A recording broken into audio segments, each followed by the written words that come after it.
नमस्कार दोस्तों, आज हम इस वीडियो में जानेंगे कि 10th के बाद एक इंजीनियर कैसे बना जाता है और इंजीनियर कितने प्रकार के होते हैं, इंजीनियर बनने का पूरा प्रोसेस और क्या सच में इंजीनियर बनने के बाद करोड़ों के पैकेज मिलते हैं, इस बात में कितनी सच्चाई है।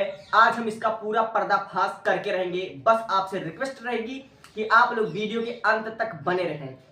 ठीक है, तो आज हम इस वीडियो में क्या जानने वाले, इंजीनियर कैसे बनते हैं, इंजीनियर बनने के लिए कितने पैसे खर्चे होंगे और इंजीनियर अगर आप बन जाते हो तो कौन कौन से कॉलेज आपके लिए बेहतर होगा। अगर आप गवर्नमेंट कॉलेज पाते हो तो कितनी सैलरी होगी, अगर आप प्राइवेट कॉलेज पाते हो तो आपको कितनी सैलरी होगी, कितने खर्चे मिलेंगे और इंजीनियर कितने प्रकार के होते हैं और इंजीनियर में सबसे बढ़िया इंजीनियर कौन सा होता है। ठीक है दोस्तों, और इंजीनियर करने के बाद अगर 4 साल का बीटेक कंप्लीट कर लेते हैं, उसके बाद मास्टर डिग्री कर लेते हैं तो आपकी सैलरी कितनी होगी और आपकी वैल्यू क्या होती है।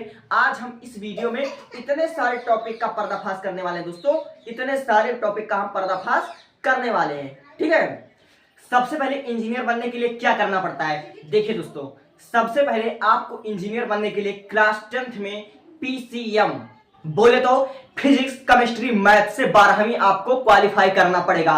और हाँ, 12वीं में अगर आप जनरल कैटेगरी के हो तो मैक्सिमम आपको 12th में 78% की रिक्वायरमेंट रहेगी। अगर आप वहीं पर ओबीसी या एसटी हो तो आपके लिए 75% लाना बहुत जरूरी है। ठीक है, और फिर उसके बाद आपको एक entrance exam JEE Mains qualify करना पड़ेगा। ठीक है दोस्तों, जेईई मेंस क्वालिफाई करना पड़ेगा और जेईई मेंस साल में 2 बार होता है, एक जनवरी के महीने में होता है और ये होता है एक अप्रैल के महीने में होता है। तो साल में 2 बार होता है एंट्रेंस एग्जाम जेईई, तो जेईई मेंस आपको क्लियर करना पड़ेगा।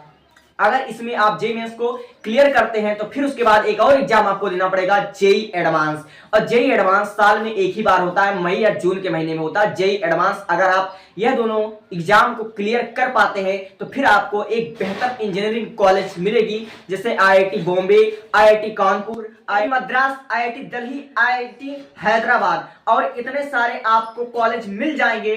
ठीक है, ये हो गई कॉलेज की बात। अब हम बात कर लेते हैं जो इंजीनियरिंग होता है, हमारा 4 साल का जो बीटेक होता है उसमें कितने सेमेस्टर होते हैं। देखो दोस्तों, आपको सब कुछ जानना बहुत जरूरी है। ठीक है, इन 4 साल में 8 सेमेस्टर होते हैं। ठीक है, 8 सेमेस्टर होते हैं और इंजीनियरिंग के बीटेक में कुल मिलाकर आपको 42 सब्जेक्ट ठीक है पढ़ने होते हैं। 42 सब्जेक्ट होते हैं इंजीनियरिंग में जिसको आपको पढ़ने होते हैं। ठीक है दोस्तों, अगर वहीं आप जेईई एडवांस क्वालिफाई ना कर पाते हो, अगर आप किसी प्राइवेट स्कूल से जेईई मेंस करने के बाद अगर आप प्राइवेट स्कूल से बीटेक आप करोगे, ठीक है, इंजीनियरिंग की डिग्री, तो आप इंजीनियर तो बन जाओगे।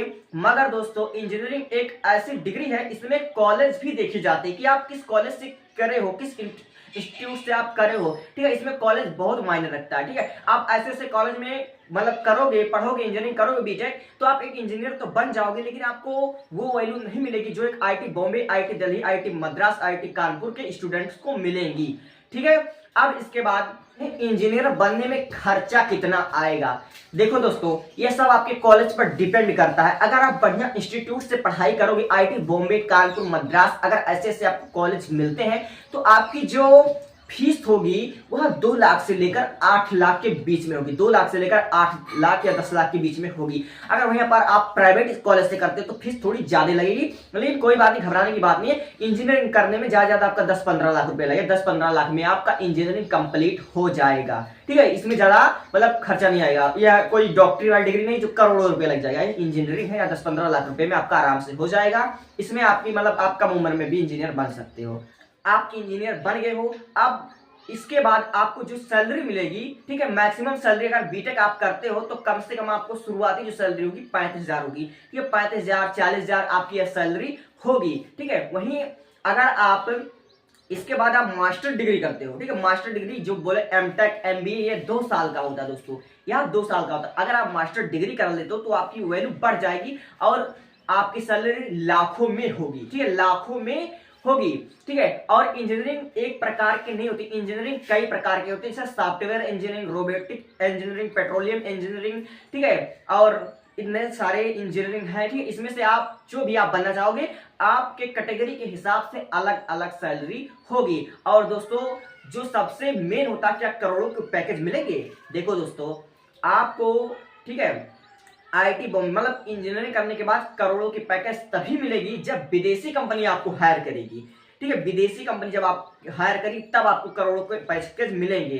कहने का मतलब अगर जैसे कि माइक्रोसॉफ्ट में जॉब करते हो, आप मीशो में जॉब करते हो, अगर आप गूगल में बन जाओ सीईओ तो कभी बन नहीं पाओगे।